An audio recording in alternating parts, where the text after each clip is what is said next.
Bonjour à tous et bienvenue sur le plateau Télérent. Aujourd'hui, on va parler de la dérégulation potentielle du marché. Il y a eu un rapport de l'autorité de la concurrence qui stipulait différentes choses et notamment quelques phrases qui sont ressorties dans les médias, dans tous les médias français, qui étaient le marché immobilier français est le marché immobilier le plus cher d'Europe. Les Français pourraient économiser 3 milliards de dollars d'honoraires. Donc des choses qui vont dans un sens. Et la conclusion de ce rapport, c'est deux solutions. Soit on dérégule totalement, on fait sortir la transaction de la loi Hoguet, soit on ne conserve dans la loi Hoguet que la partie entremise immobilière. Et tout le monde derrière peut vendre le reste qui n'est plus considéré comme de l'intermédiation. Voilà le résumé que j'ai. J'ai la chance aujourd'hui d'avoir 3 personnes de très bon niveau pour discuter de tout ça. Je vais faire le tour dans ce sens-là. Thierry Bénédic, je te laisse te présenter. Et bonjour Vincent, bonjour à tous. Donc Thierry Bénédic, je dirige un réseau d'agences dans le Grand Est, Metz, Nancy, Strasbourg. On fait tous les métiers de l'immobilier avec 200 collaborateurs, une quinzaine d'agences. Et on a également racheté il y a un peu plus d'1 an la société Homeloop, qui est leader du e-buying en France. J'aurai peut-être l'occasion de vous expliquer un petit peu plus tard ce que c'est. On va parler justement de ça parce que je pense que c'est un sujet qui est intéressant parce qu'il parle beaucoup des startups dans le rapport de l'autorité de la concurrence. On va continuer le tour de table avec Stéphane Fritz. Je ne sais pas s'il y a vraiment besoin de te présenter, mais tu peux le faire. Si, Stéphane Fritz, je suis le président du groupe Guiocast. Bonjour à toutes et tous. Un réseau de 550 agences présents sur le territoire national, mais également sur les Drômes, près de 4000 personnes. Bienvenue, merci de ta participation. Et on a une troisième personne qui est Marc Gallon. Pareil, même exercice. Même exercice. Bonjour à toutes et à tous. Je suis donc Marc Gallon. Je suis le dirigeant du réseau Novimo Immobilier, qui est un réseau de mandataires que j'ai créé en 2013. Nous fêtons donc nos 10 ans cette année. On a environ 120 agents indépendants sur l'ouest de la France principalement. Et on s'affranchit des frais de structure d'une agence immobilière, partant du grand principe que l'entremise peut se faire sans agence immobilière. Mais je suis à côté de Monsieur Fritz, j'en profite. Ok, donc les débats ont commencé. Ça ne va pas être le sujet normalement aujourd'hui. Est-ce que vous avez lu ce rapport déjà?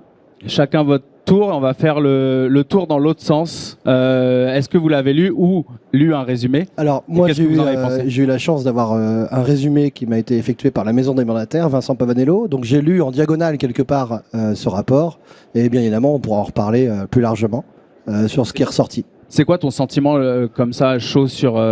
Mon sentiment à chaud, c'est que tout n'a pas été pris en compte dans l'exercice en fait, organisé par la DGCCRF. Ils ont pris un seul pan, qui était bien évidemment de se dire on est trop cher, en gros, pour le client final, alors qu'il n'y a pas du tout la mesure de l'ensemble des charges qui incombent à l'agent immobilier classique, qu'il soit de toute façon en réseau de mandataire ou en agence. Et nécessairement, je trouve que prendre un seul pan est déjà minimaliste.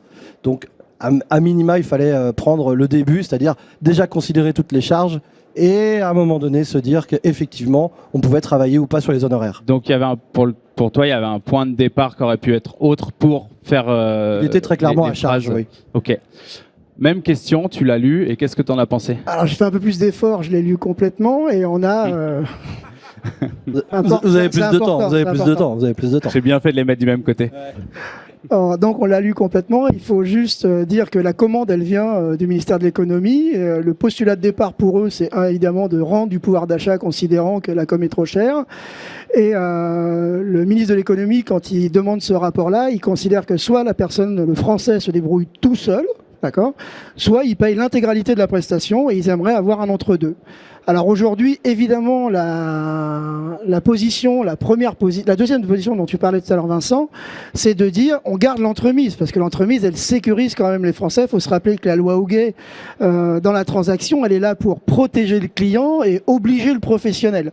Donc je pense que cette partie-là, en revanche, ils veulent éventuellement que la visite puisse être payante et à part, que les photos, que la com éventuellement.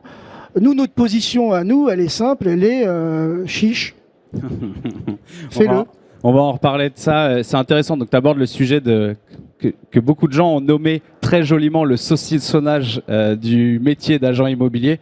Ça fait partie des sujets que je trouve assez intéressants, on va revenir dessus. Mais je veux bien ton avis aussi à chaud sur le rapport, avant qu'on rentre dans le détail de... Moi, je suis assez d'accord sur ce qui a été dit. Et c'est vrai que quand on fait de l'intermise en immobilier, avec la loi Hoguet, il n'y a que le client qui a acheté, auquel on a vendu, où on peut avoir des honoraires. Et tous les mandats qu'on a rentrés, tous les biens qu'on n'a pas vendus, il n'y a pas de droit honoraire. Donc effectivement, comme je disais, je veux dire, c'est un peu un rapport à charge. Et il faudrait analyser toute la chaîne de valeur pour voir ce qu'il y a à faire ou pas. Et je suis assez d'accord, chiche, parce que comme toujours, les bons s'en sortiront et les moins bons disparaîtront. Et quelque part, c'est peut-être pas une mauvaise chose que de remettre les choses à plat. C'est surtout qu'aujourd'hui, les Français, ils plébiscitent la com à l'issue, parce que nous, aujourd'hui, on est payé que quand le travail a été fait, ce qui est quand même assez rare. Si vous m'autorisez demain à vendre de la visite, de la photo, du Matterport ou de la com, enfin, moi, je veux bien, hein, mais ça existe déjà dans le commerce, ça s'appelle PIC, et on vous vend pour 1500 balles un peu une communication. Mais après, il faut vous connaître tous les acheteurs, il faut vous connaître... Enfin, moi, je veux bien faire ça, mais je pense que de toute façon, pour autant qu'on nous interdise pas de continuer de packager comme on le fait, je pense que les Français plébisciteront simplement le tout en un. Ça existe déjà le saucissonnage dans la vie. Parce qu'on ne paye quand même qu'au résultat. Il ne faut pas oublier ça. Mais j'ai une vision qui est assez similaire. Avant qu'on rentre dans le débat, donc vous êtes tous les trois d'accord sur le fait que y a quand même des chances qu'on dérégule, et sur quel timing? Parce que moi, tout à l'heure, il y a quelqu'un qui est venu me voir au stand et qui m'a dit, je pense qu'on va déréguler beaucoup plus vite que prévu. Et quelqu'un qui n'a pas d'intérêt à dire ça. Moi, je suis d'accord avec toi, le rapport, il est à charge, dans le sens où, à quel moment tu vas calculer 3 milliards d'économies pour potentiel, alors qu'on pourra en parler, ce serait totalement faux, parce qu'ils paieraient très certainement 2 fois pour finir par vendre leurs biens immobiliers. Mais à quel moment tu sors ce chiffre-là si c'est pas pour faire couler de l'encre et pour faire changer d'avis sur la profession, ou en tout cas avoir des mots-clés là-dessus? Est-ce que vous pensez qu'ils vont déréguler? Des rapports qui calent des tables dans les ministères, il y en a une blinde quand même. Donc aujourd'hui, j'ai plus le sentiment que ça va pas se faire. Il y a une volonté forte de le faire. Encore une fois, je le redis, nous, on a travaillé les 2 options déjà depuis quelques mois. On a une option dérégulée, on le fera. On proposera, mais on sait déjà que le service qu'on préparera, en tout cas qu'on présentera aux Français saucissonné, je pense que ne fonctionnera pas face à quelque chose qui est clé en main. Les gens plébisciteront à chaque fois le service clé en main. C'est comme les startups. Aujourd'hui, ça part d'un postulat de départ qui est jamais bon. La com est trop chère et les agences, ça n'existera plus. N'en déplaise à mon voisin, elles existent toujours et lourdement plébiscitées par les Français. Donc j'ai envie de dire que c'est... j'ai le sentiment qu'il va caler une table, même avec la plus grande des volontés, de vouloir le faire sortir. Parce que c'est vrai qu'on peut rebondir là-dessus et sur les néo-agences.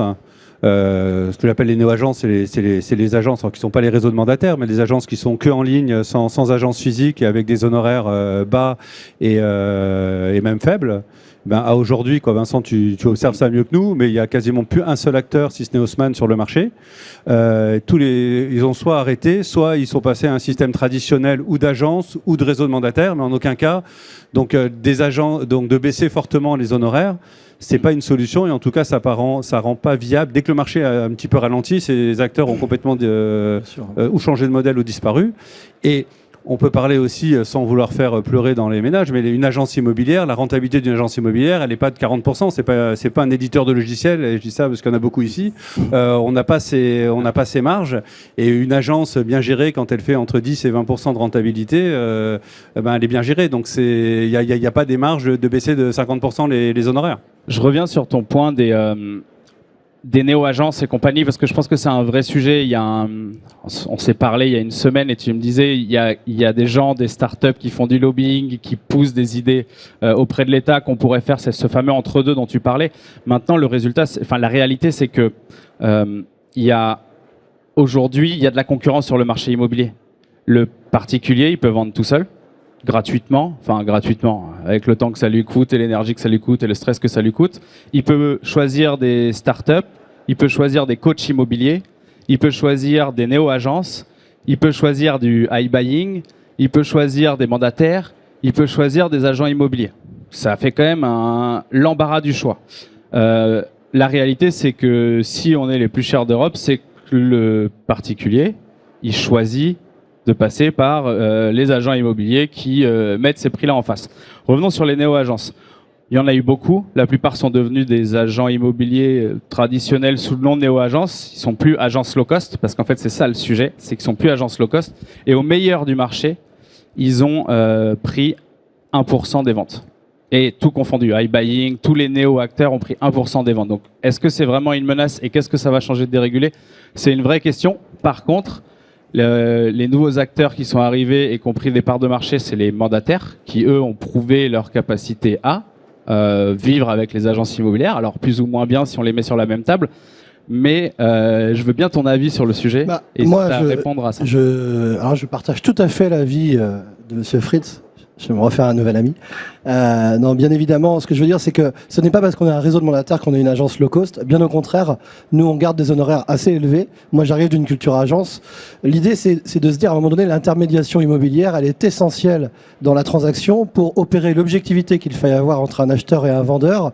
Et je pense qu'aujourd'hui, si les particuliers font appel aux agences immobilières ou au réseau de mandataires, et on le voit bien au réseau de mandataires dans le cadre de presque 25% des parts de marché, ils essayent de vendre de PAP, on le voit bien, dans 70% des cas, environ, suivant les stats, et in fine, ils travaillent avec un agent immobilier, qu'il soit en agence ou qu'il soit dans un réseau de mandataires. Donc il y a bien une prestation de service qui est là et qui vient prouver que l'intermédiation, elle doit se faire par un caractère objectif. Et il y a un deuxième phénomène, c'est la culture latine en France que nous avons, qui me semble évidente à prendre en ligne de compte, contrairement à la culture anglo-saxonne, où on n'est absolument pas prêt, quand on se positionne côté vendeur, je pense, de payer en amont d'une prestation.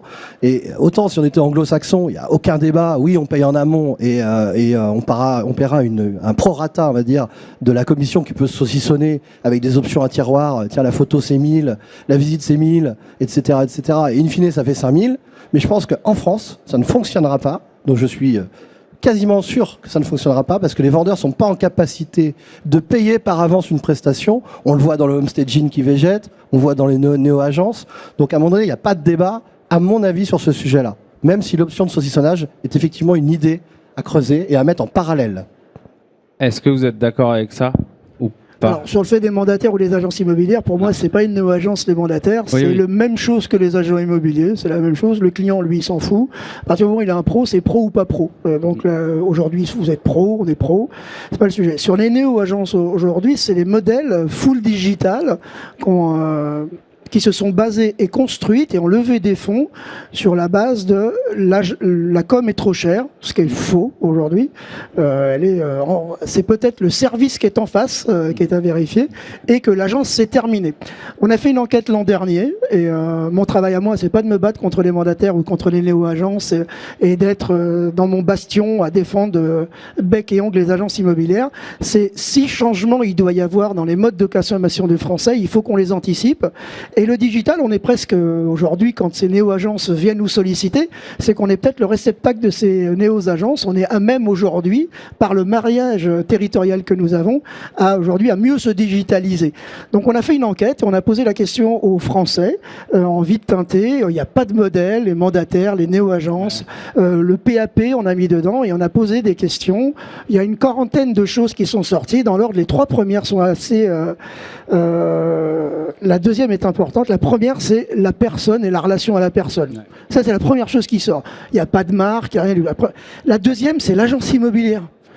Et ça, c'est extrêmement surprenant pour nous parce que si jamais on devait changer et rendre digital nos agences immobilières, hybrider éventuellement nos modèles économiques, en fait, non. Et quand on pose cette deuxième question au client qui dit « moi, l'agence immobilière, elle me rassure », enfin, ou en tout cas, je la place en deux, on dit « mais vous n'y allez jamais ». Oui, mais c'est extrêmement rassurant. Et la troisième chose, c'est la diversité aujourd'hui de l'offre. Je pense qu'il est difficile de demander 10 000 ou 15 000 euros à quelqu'un à qui vous allez dire « la cuisine est à droite, le salon est à gauche ». Ouais. Je pense que ce temps-là, ou alors pour un vendeur, la seule estimation. Je pense que ce temps-là est révolu et qu'il va falloir apporter beaucoup plus de services aujourd'hui à nos clients. Donc quand je dis l'agence aujourd'hui au cœur vraiment des préoccupations des Français, on est très très loin des constats de départ des start-upers, en tout cas des néo-agences. Et je pense que le modèle n'existera pas. Et quand je parle du rapport d'autorité de la concurrence, moi j'ai eu la chance de diriger dans un autre réseau l'activité entreprise et commerce. Il faut savoir qu'en B2B, vous avez déjà la possibilité de saucissonner. Et on pensait déjà à faire des mandats payants il y a de ça 10 à 15 ans, et ça n'a jamais pénétré. On reparlera du saucissonnage après. Ce qui m'intéresse, c'est la vision start-up. De dire est-ce qu'on doit hybrider, est-ce qu'on doit pas hybrider, est-ce qu'on doit plus se digitaliser, est-ce qu'une offre concurrente existera en 100% digital et compagnie. La solution hybride m'intéresse. Je sais que tu as racheté Homeloop il y a pas longtemps, qui était quand même pour le coup un beau bébé même du Rennes, parce que je crois qu'il gagne ici le prix de la FF2I ou de l'innovation en 2014. Alors mes souvenirs sont un peu flous. Peut-être 2016 ou 2017. Peut-être 2016, ouais. C'est pas moi qui ai fait l'année 2016. J'ai une super conférence où on revient sur les 10 ans du Rent, et certainement quelqu'un d'autre dira à quelle année ils ont gagné là-dessus. Mais le iBuying, on en a beaucoup parlé à une époque.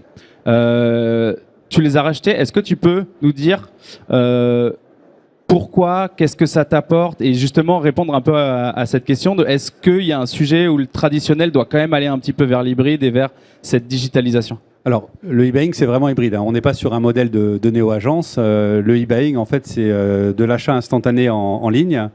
Et pour nous, ça a apporté beaucoup de choses au groupe. La première, c'est toute la partie, effectivement, digital, tech et marketing digital, qu'on n'avait pas automatiquement dans un groupe traditionnel d'immobilier, avec notre propre estimateur qui est un produit maison, et avec un data scientist à temps plein, CTO, etc. pour ces produits-là, parce que comme on achète les biens pour les revendre, donc c'est vraiment un modèle différent de l'agence immobilière classique.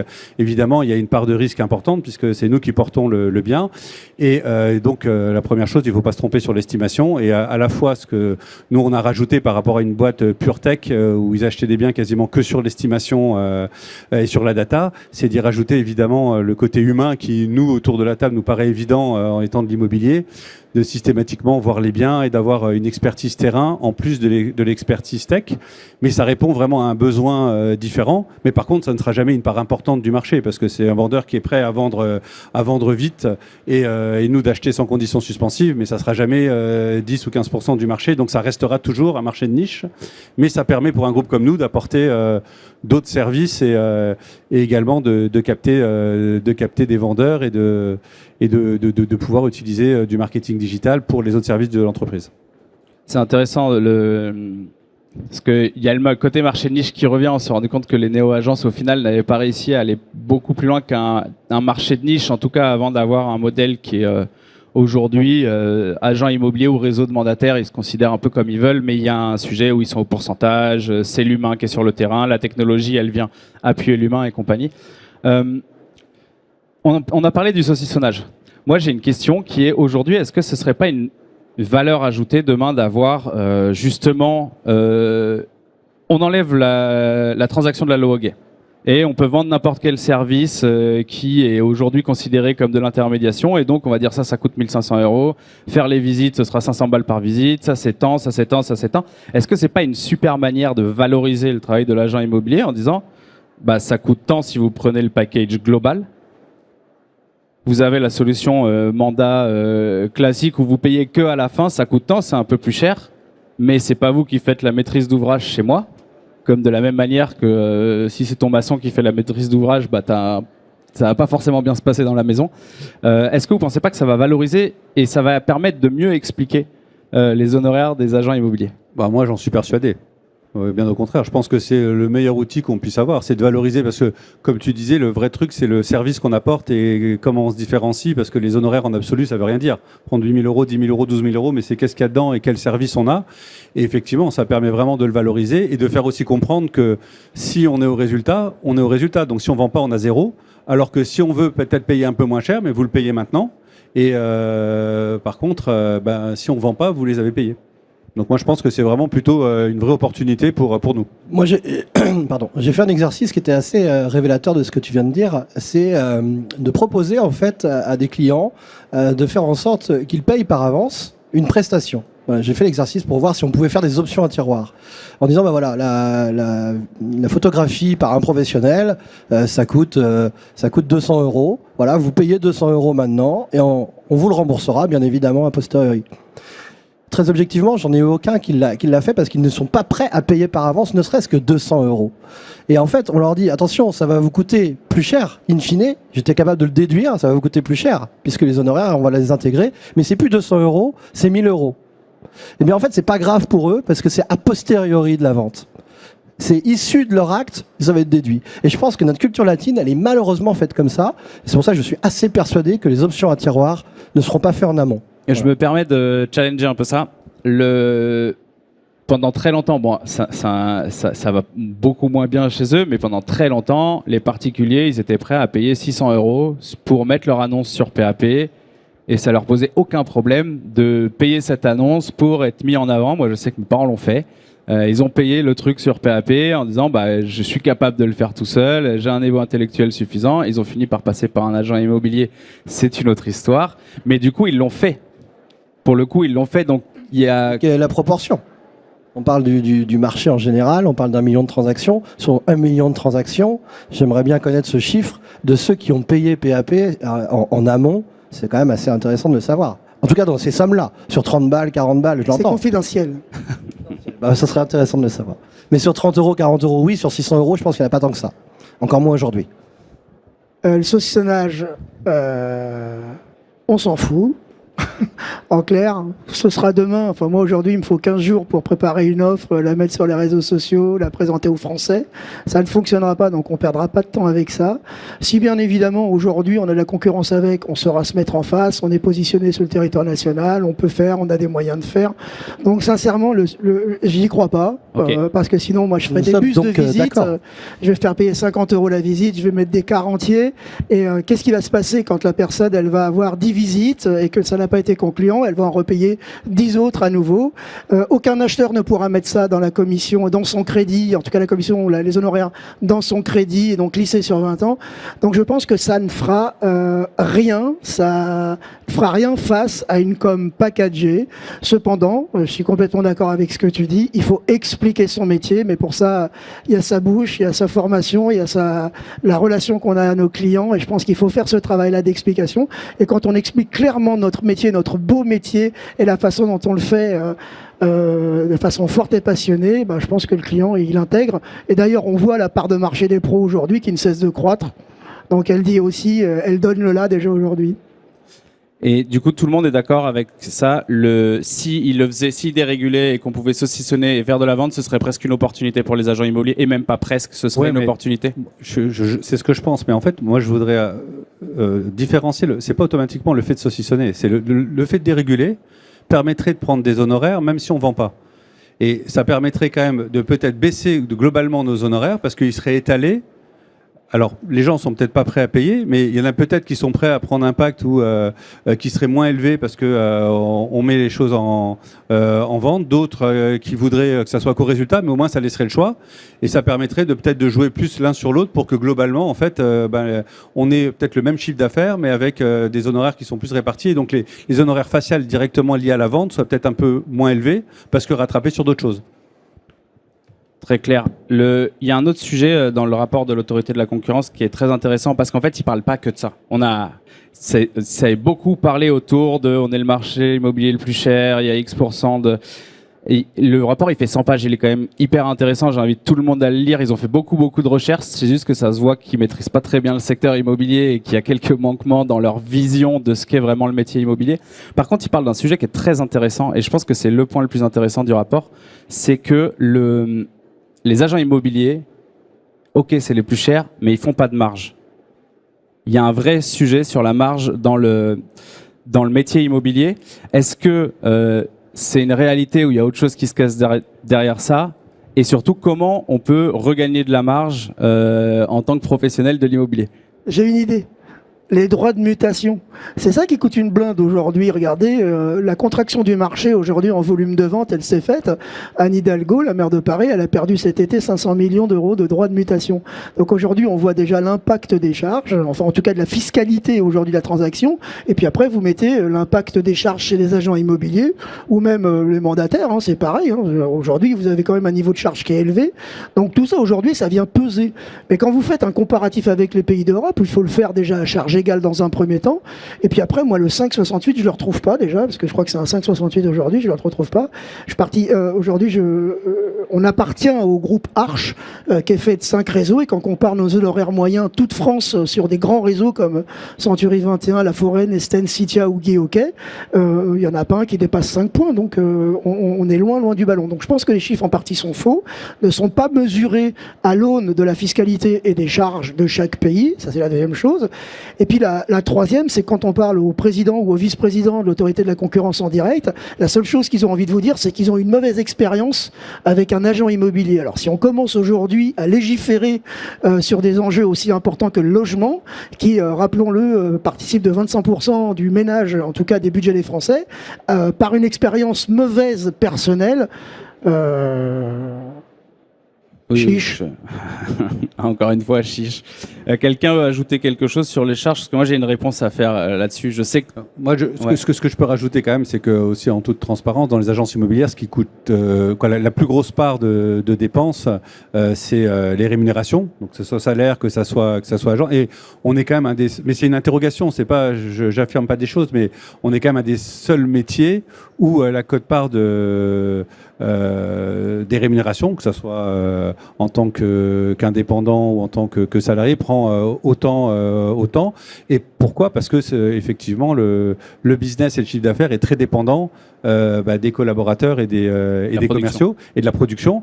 Et on parlait tout à l'heure des néo-agences, c'est ce que eux aussi ont essayé à un moment de casser. Alors ça n'a pas fonctionné, mais de se dire on n'est plus dépendant. Je veux dire, on a une plateforme et c'est sur la plateforme qu'on récupère des leads et des contacts, et qu'on n'est plus dépendant.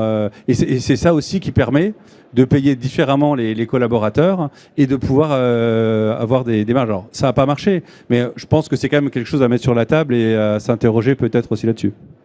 Est-ce que tu as une vision là-dessus, Marc, sur la rémunération des... Nous, en s'affranchissant des frais de structure, on a une répartition des charges qui est différente d'une agence traditionnelle.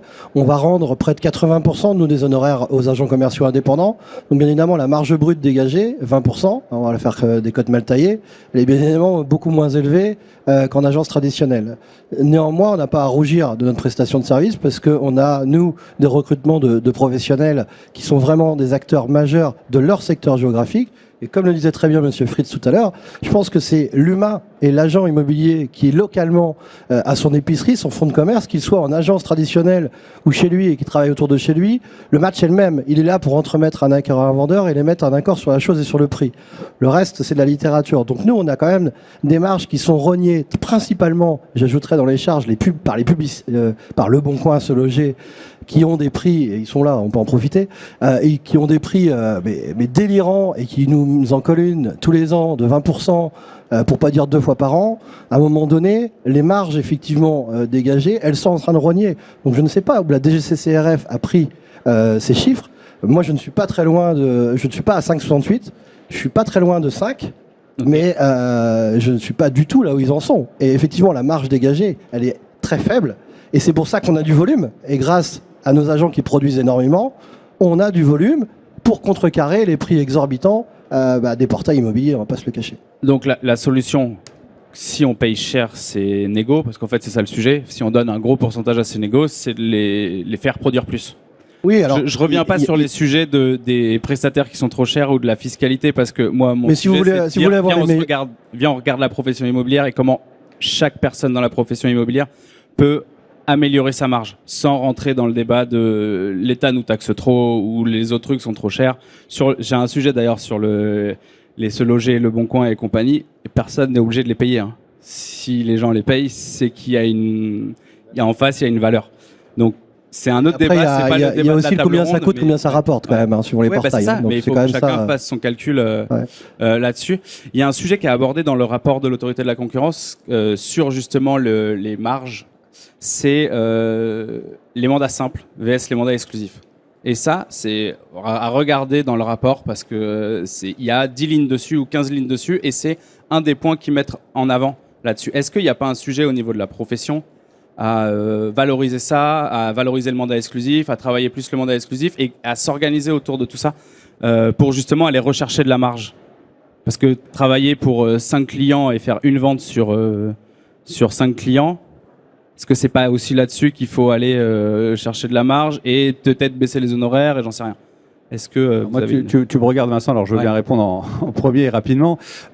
J'ai un peu de mal à répondre à cette question parce que nous, on a toujours eu une culture du mandat exclusif et je connais pas les stats actuelles que tu as peut-être sur la quote-part de mandat simple et de mandat exclusif, mais nous, on a toujours été jamais à moins de 94 ou 95%. Donc, je veux dire, nous, quand on rentre un mandat, c'est pour le vendre et sinon, on le rentre pas. Donc, pour nous, à notre niveau, c'est un faux débat, mais je pense que c'est un vrai débat. Je veux dire, on n'est pas là pour prendre des mandats, et je pense qu'on est tous les trois d'accord autour de la table. On est là pour faire des ventes, et ça fait partie de la base d'avoir un mandat exclusif pour pouvoir mettre les vrais moyens en face vis-à-vis du vendeur et de l'acheteur pour vendre le bien.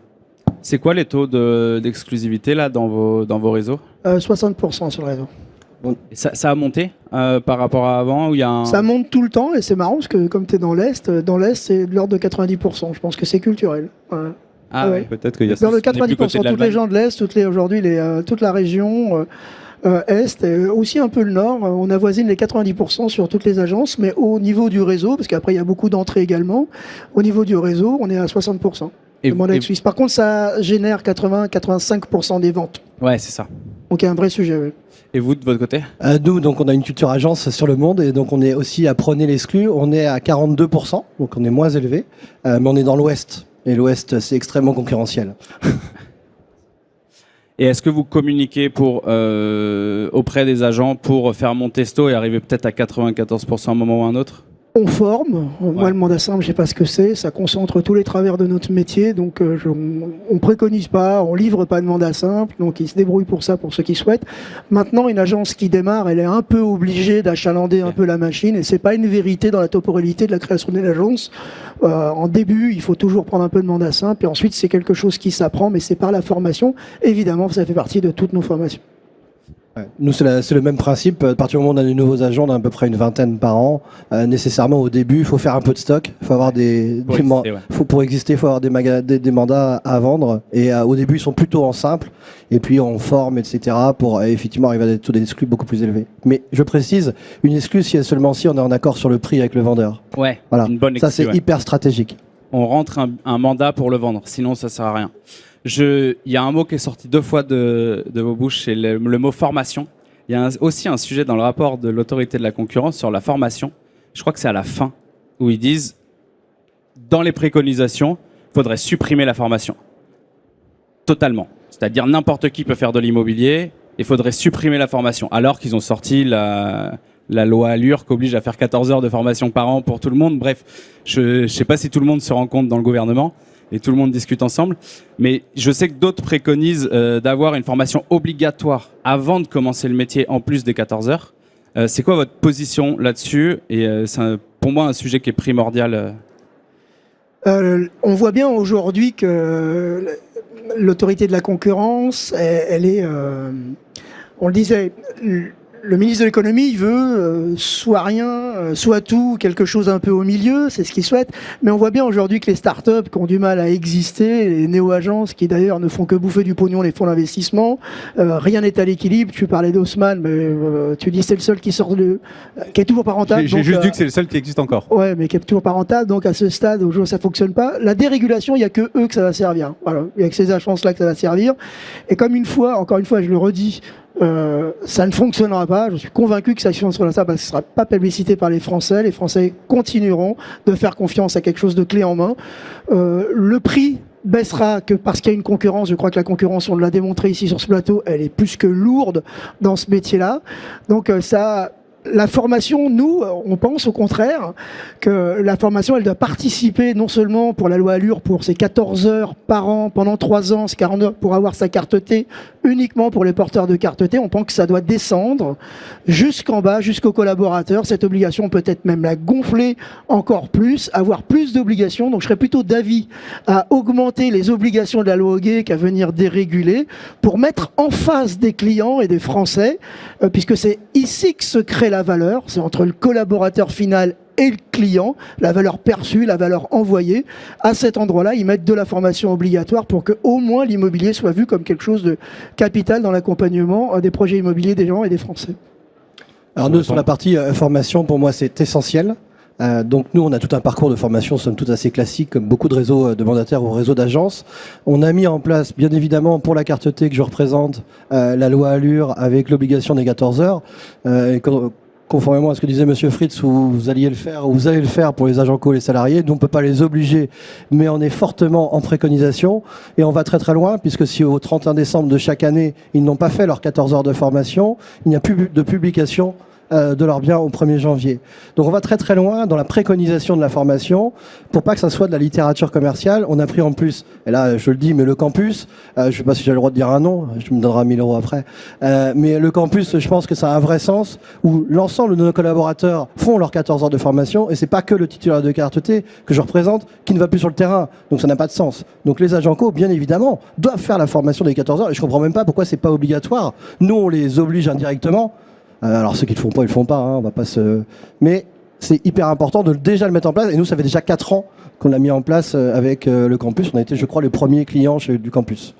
Je valide que ces agents font les formations, je le vois passer. On a le meilleur taux d'ailleurs de réussite sur le campus. Moi, sur les formations, alors, je suis à 200% en accord. On vient de dire pendant tout que la transaction, en fait, elle est basée sur la relation humaine entre le client et le collaborateur, et donc de la confiance et de sa compétence. Et sa compétence ne peut passer que par la formation. Je ne peux pas avoir été boulanger et faire de l'immobilier sans avoir appris et sans connaître. Donc la formation, ça me paraît aberrant qu'un rapport puisse dire tout le reste on peut le discuter, mais comment on peut faire un métier sans être formé et sans le maîtriser, quoi. Et la formation initiale, parce que c'est un vrai sujet qui est beaucoup abordé, c'est est-ce qu'on devrait aller dans le sens contraire et dire t'as pas le droit de faire de l'immobilier avant d'avoir fait X heures de formation. Est-ce que ça, ce serait quelque chose que vous penseriez bon pour la profession ? Oui, nous, on a intégré la formation dans la redevance. Donc, on a réglé le problème. Aujourd'hui, elle est illimitée, gratuite et exportée partout en région. Donc, il n'y a plus le frein. Cependant, il y a encore le frein d'abandonner un collaborateur 2, 3, 4 jours. Du coup, on fait des modules courts d'une journée pour pouvoir préparer les gens à aller faire leurs premières opérations. Vous savez que le métier commence par la prospection, ensuite le rendez-vous vendeur. Donc, on essaye aujourd'hui de faire, enfin pas on essaye, on pousse des modules de formation d'une journée de façon à ce que les gens puissent rentrer chez eux le soir et continuer d'appeler leurs clients et ne quittent pas l'agence. Parce que même si c'est gratuit aujourd'hui, ou enfin intégré dans la redevance, on voit encore certains patrons qui gardent leurs collaborateurs, qui ne les envoient pas pour ne pas les perdre. Donc c'est un peu... Mais oui, on prône à ça, on aimerait bien que ce soit une obligation. Maintenant, si ce n'en est pas une, on fera sans. Vous l'avez comme obligation dans vos agences, en fait, enfin dans vos réseaux d'agences, réseau de mandataires et dans ton réseau d'agences au final, vous avez cette formation qui est obligatoire et vous envoyez pas des collaborateurs sur le terrain sans qu'ils soient accompagnés et formés. Bien sûr. Tout à fait. On l'a pas rendu obligatoire. Par contre, on a enlevé tous les irritants. C'est-à-dire qu'il n'y a plus de prix, vous pouvez envoyer comme vous voulez quelqu'un, vous pouvez recruter 10 personnes, en perdre 9, vous pouvez former les 10.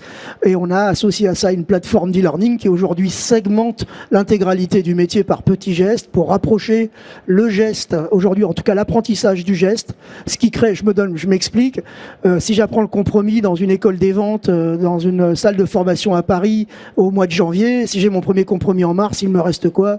0 globalement. En revanche, si j'ai un petit module de rappel de 10 minutes sur le compromis, que je le lise, que je le regarde à 11h et que j'ai mon compromis à 14h, là pour le coup, j'ai rapproché l'apprentissage du geste et je crée de la compétence et de l'expérience. Après, la question, c'est de savoir est-ce que ça doit être obligatoire, pas obligatoire. Et moi, ce que je crois, c'est que le marché se fait lui-même. Si c'est obligatoire, c'est bien. Mais si ça l'est pas, ceux qui sont formés auront de la performance et ceux qui ne le sont pas en auront pas et disparaîtront par eux-mêmes. En fait, j'insiste beaucoup sur ce point parce que je vous le dis, il nous reste 3 minutes si tu veux être à l'heure pour ce que tu as à faire après. Donc, je préviens la régie aussi comme ça et je vais faire un tour de table et j'explique pourquoi je parle de ça. Parce que je pense que le sujet, et tu l'as dit à demi-mot tout à l'heure, c'est que certains gens au gouvernement ont une mauvaise expérience immobilière et donc du coup ils veulent... Et en fait, c'est un vrai sujet. Il y a énormément de gens qui ont cette première expérience avec un agent immobilier qui est mauvaise. Je fais partie de ces gens-là. Je ne sais pas combien dans la salle. Levez la main ceux qui ont eu... Bah non, vous êtes tous agents immobiliers, ça va pas marcher cette phrase. Bien tenté, mais loupé. Je veux bien un tour de table. Pour moi, le sujet, c'est de valoriser l'agent immobilier et de faire en sorte qu'il soit meilleur et que toutes les premières expériences soient bonnes. Comment on pourrait faire ça ? Un 30 secondes chacun, Est-ce que c'est la bonne solution et comment on pourrait faire ça et on clôturera la table ronde. Je rejoins ce que tu as dit. Moi, je préconiserais plutôt la formation obligatoire. Ça n'arrivera pas, vu le chemin qu'on prend, il est complètement inverse, mais on va faire sans et on s'en fout, quoi. On va former nos gens et je pense que les meilleurs agents immobiliers, aujourd'hui ici présents, se forment et se forment régulièrement et forment leurs collaborateurs. On ne peut pas, avec tout ce qui est aujourd'hui la rénovation énergétique, la réglementation qui évolue, la fiscalité qui évolue, avoir des gens secs devant les Français. Donc évidemment, la formation, elle participe de la réussite dans ce métier. Je suis assez d'accord et la différence, elle se fera sur les réseaux, les groupements d'agences, les groupements de mandataires qui apporteront, parce qu'après il y a la qualité de la formation et les bons iront là où il y a de la formation, on les accompagne ou on les forme et inversement les mauvais le feront pas. Et donc si c'est réglementé, ben c'est bien, et si ça l'est pas, le marché réglementera. Donc moi, bien évidemment, je suis pour la formation. Ça fait 10 ans que je le mets en place. Il y a tout un parcours d'intégration. C'est indispensable. Obligatoire, pas obligatoire. C'est tellement naturel qu'il n'y a pas de sujet. En tout cas, je ne vois pas un agent aller sur le terrain, qui soit en reconversion ou qui arrive de la concurrence, qui n'aille pas en formation d'abord, avant d'aller sur le terrain, pour reprendre l'expression, pour allier le geste à, bien évidemment, la situation. C'est intéressant. Je pense que pour moi, le sujet, il est là, il y aura plus ce genre de rapport si on valorise la profession immobilière et si tous les gens qu'on envoie sur le terrain sont compétents. Donc il y a un sujet derrière tout ça. Je vous remercie pour votre participation. Je veux vraiment pas te mettre en retard, je vois le temps qui file. Je sais pas si la régie peut dire c'est fini et envoyer là-dessus. Merci pour votre attention et merci d'avoir participé. Merci beaucoup. Merci Vincent. Merci Thierry. Merci Monsieur Fou.